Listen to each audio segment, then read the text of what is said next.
Are we wearing the same color? Is that what's happening? Yeah. Amazing. That's a pretty good start. Yeah, Hi, this is a Rachel. fantastic start. We're very connected. We It kind of really looks like are. we're in the same room too. That's cool. I love it. How are you?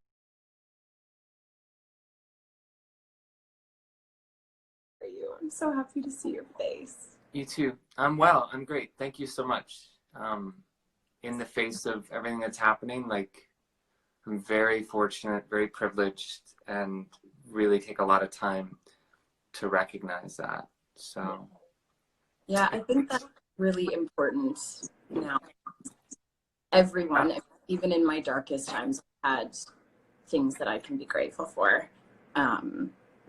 Just being alive, being one of them, and being healthy.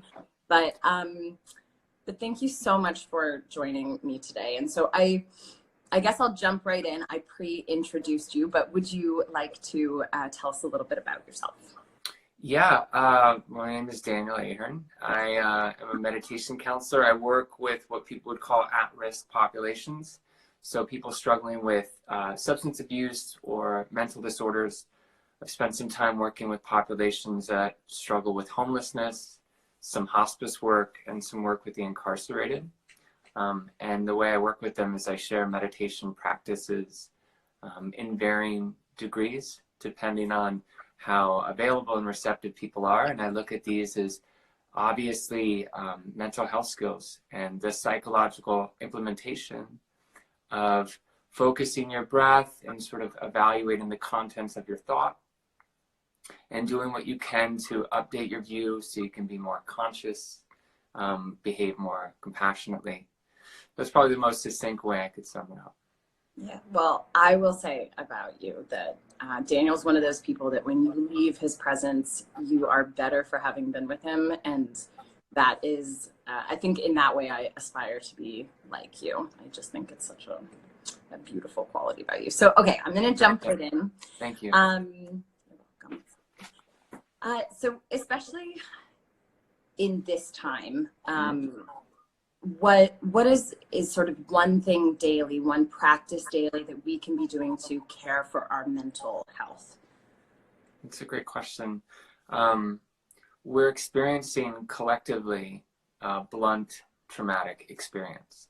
So we're going to be hit with incredible fear, incredible feelings of disorientation. So I would suggest that now, perhaps more than normally, a set schedule that you can return to and rely on as a sense of normality will be psychologically helpful and physiologically helpful. And that can look as simply as, are you drinking enough water? Have you connected to one or more people today via Zoom or Skype or any of the number of available portals? A journal. Are you keeping track of your thoughts? You don't have to worry about writing like Dostoevsky. Just write down your feelings, get them out. Yeah. Very healthy mental practices. Exercise to the best of your ability. And I would say first and maybe foremost at this point, limit your intake of news and information. Yeah.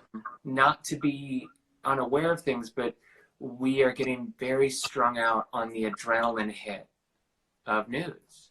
And an interesting thing about adrenaline, it's a stress hormone, and cortisol, which are stress hormones. After a while, the body begins to process them as dopamine, and they become very seductive. Okay. So we get caught up in the insta cycle of news. Right, yeah. It's a bad practice. So in terms of what you can do today, maybe check the news in the morning after your routine of self-care. And then maybe check it one more time. And that's pretty much it. Really limit intake.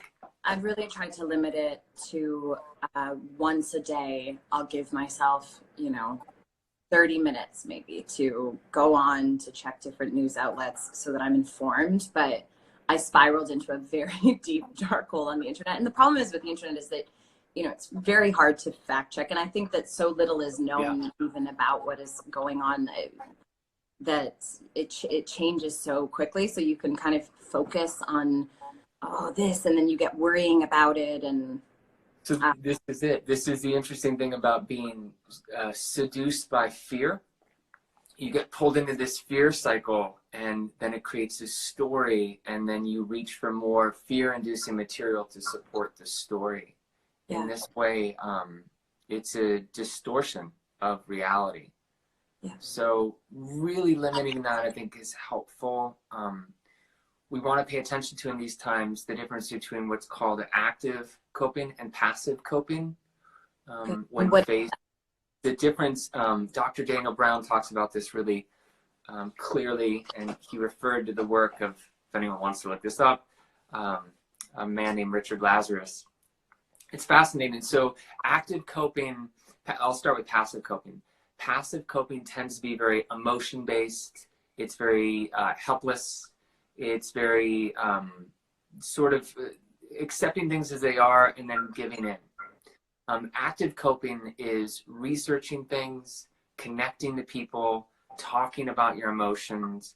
It's cultivating and calling to mind the best experience of yourself, becoming hypermobilized, become problem focused. So there's a problem. There's a virus. We are susceptible. We need to protect the vulnerable. We need to protect ourselves in protecting the vulnerable.